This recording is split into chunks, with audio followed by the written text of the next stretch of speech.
my composition, I tried to get my inspiration from Chopin. By using the piano, he makes us feel each and every drop of rain that falls on our faces. How am I expected to write silence in a composition? I don't need a lesson in Chopin. We need to hand in our music and I'll just have to write anything. And the support of the bass notes gives a sense of thunder. It's a storm that falls down on us. Forget it. You know Benjamin lives for nothing but his music. Soaring lyric, the whirlwind of notes that scatters us like dead leaves and hey girls, where are you? Oh. Benjamin, you're late again. Let me remind you that it's a music course. Children, do you have your composition notebooks? We're going to listen to your last pieces. And remember, the best of them will be performed by the choir. My composition, my music notebook, someone stole it.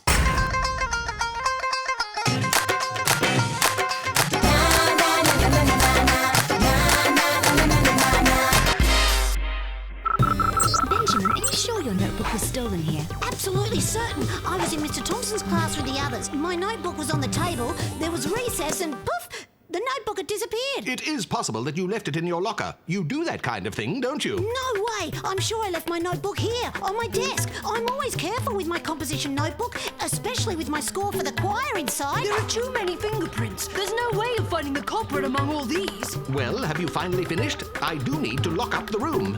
There are a couple of things that bug me, though. The door of the music room was locked during the break, so how could a thief have possibly have gotten inside? I have my theory on that. In my opinion, what happened was that... What? Mr. Thompson would never steal your notebook. It's not his style. And why would he do a thing like that? Because he doesn't like me. He acts strangely towards me. If you don't believe me, I'll show you my last report.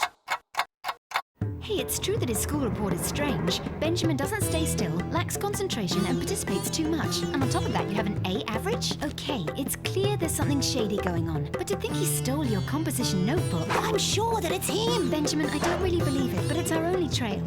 Let's dig a little deeper. First thing to do is to look for Mr. Thompson's briefcase to see if he's got your notebook.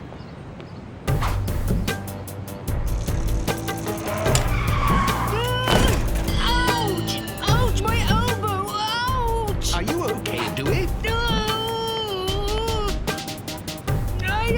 It hurts all over. We'd better get you to the nurse's office. Actually, the pain has disappeared just like that. It must have been the word's nurse's office. We'll take you just the same, better be sure. It's worrying to see a student writhing on the ground. Mrs. Apu, it's Sally. Yes, we're coming, but we're going to be a little late for lunch. Yes, I know Dewey's parents are invited for the day. I can't believe I went through all that for nothing. Still no book. A little puzzle to think about. What do you say, kids? Here's the puzzle. How, by adding one single coin and without moving the others, can you make 2 rows of 4 coins? But if you put the coin there, there, or there, there'll always be 5 coins. Sally, do you have any ideas? Between magic coins and a stolen notebook, today's not our day.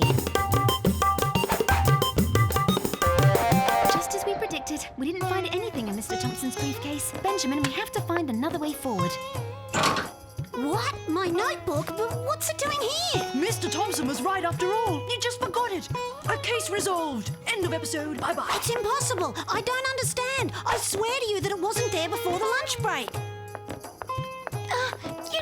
Don't listen to Benjamin. He's really absent-minded. Look, he didn't even close his locker properly. Mr. Thompson is playing a dirty trick on me, I'm sure of it. But he's not going to get away with it like that. I'm going to get an answer. Benjamin! Oh, Dewey, hurry up. We've got to prevent a disaster. You're the one who stole my notebook during recess. You didn't want me to hand in my composition for the choir on time. You want to give me a bad grade. It's scandalous. What are you talking about, Benjamin? I would never do that. Not only did you steal my notebook, but you put it back in my locker at the lunch break. This is not funny at all. I never put your notebook in your locker. At midday, Mr. Thompson was having lunch with me to talk about my composition. Benjamin, calm down. Admit it, your head's really in the clouds. Look, you even have different shoes on. Okay, well, since nobody believes me and everyone makes fun of me, I'm leaving the choir. But you can't do this. You are one of the best in the choir. You know, Benjamin, Mr. Thompson wasn't making fun of you. Besides, it's not a crime to be a little absent-minded. You're right. I'm so completely absent-minded. Benjamin, is your head so far in the clouds that you write your treble clefs backwards?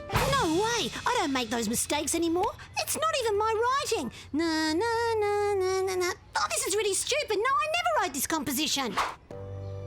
The notes were erased and then rewritten. That changes everything. What if Benjamin wasn't so much in the clouds after all? I was right. I'm not crazy. My notebook was really stolen to sabotage my score and keep me from presenting it to the choir. However, it's nearly impossible that Mr. Thompson altered your notes. He would never have written the treble clefs backwards. But then who did it? I don't have any enemies.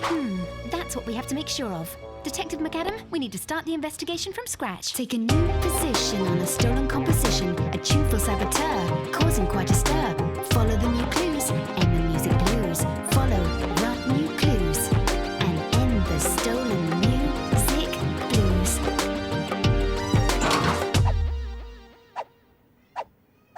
Bingo! A long blonde hair. And there's only one blonde in the neighbourhood. Vanille. We need to use this hair to find out if there's a DNA match. How will we get it? Let me work my legendary charm. Ow! Leave my hair alone! Let me work my legendary common sense. Oh, Vanille, don't move. You have chewing gum stuck in your hair. It's disgusting! Yuck! Sally, do something quick! It's okay. The chewing gum is neutralised. Thanks. More like, thank you, Vanille.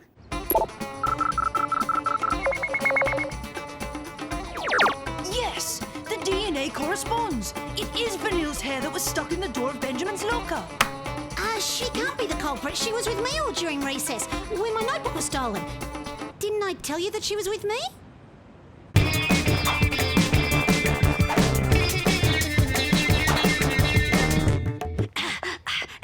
Hang on a minute. Benjamin was robbed during recess when the music room was locked, but maybe someone else had access. Good point, Detective Bollywood. We need to find out exactly who has that key. Excuse me, Mr. Thompson, do you ever lend the keys to the music room? Yes, to the composers who work a lot from time to time, like Benjamin and Jeremy. By the way, do you have any news about Benjamin? He didn't come to class today. It's a pity. He's very talented. So why do you say in the report that he participates too much if you think he's talented? Yes, Benjamin has so much talent and he loves music, but a little too much. When he speaks about it, he gets excited, and others can't get a word in edgewise. I know what you mean, Mr. Thompson. Being normal is not so easy for Benjamin. So we have two crimes. The theft of the notebook in the music class and the notebook put back in the locker. You forgot the third. Benjamin's musical score was completely changed. Now we have three crimes, and we have two suspects, one of which is not guilty. Vanille couldn't have stolen the notebook in the morning as she was in the schoolyard with Benjamin. But Jeremy isn't guilty either. He was having lunch with Mr. Thompson. He couldn't have put it back in the locker. Well, we have two suspects with two alibis and zero motives. That's true. And what's the point of stealing a notebook to change the notes and then return it? I smell brains in overdrive. How you going with my puzzle? There have been a lot of puzzles today and not one solution. What a bore. Come on, I'll give you a clue. You need to look at the problem from another angle. Mr. McAdam, you're absolutely right. Dewey, there's an angle we haven't looked at. The background of our suspects. Actually, we don't know anything about those two. Come on, little trip to the school newspaper. How to sing like a star in the choir? No. Choir concert with a composition by Jeremy? No. Exclusive. The top two in the choir replaced by newcomer Benjamin. A false note for Jeremy, whose compositions have been accepted by the junior high school choir until now. The next song of the choir will be written by Benjamin, and this versatile artist is demanded to perform his work himself. The soloist Vanille is now little more than a singer in the shower. Vanille and Jeremy were bumped by Benjamin. There's their motive in reinforced concrete. What if there wasn't one culprit but two? Vanille and Jeremy. Yes, you're right. Jeremy stole the notebook, Vanille changed the notes and put the notebook back in the locker. It works. Yeah, except there's still one problem. We don't have any proof yet. Well, we'll have to be creative. Hello, Mozart. Could have been you who stole Benjamin's notebook and changed all his notes just to ruin him as a composer and take his place in the choir. But your plan worked better than expected, because he quit the choir. Maybe, but you don't have any proof. Ta-da! I found the correction pen used to change the notes in Benjamin's music notebook. In Vanille's stuff. But you can't have. It's still in my pencil case.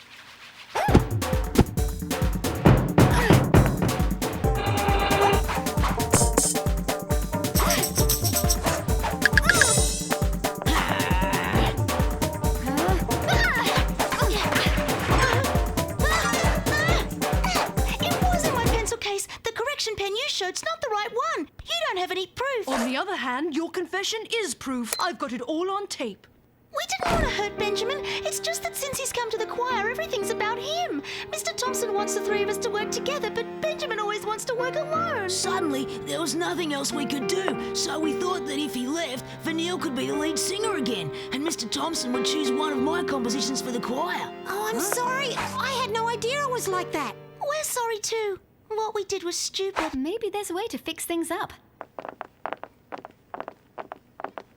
Sir, well, I've been working on a composition in collaboration with Jeremy, and we would really like Vanille to sing it. May we? Benjamin, you've come back, and you've decided to work with the others. That's fantastic. So, kids, did you find out how to make 2 rows of 4 coins?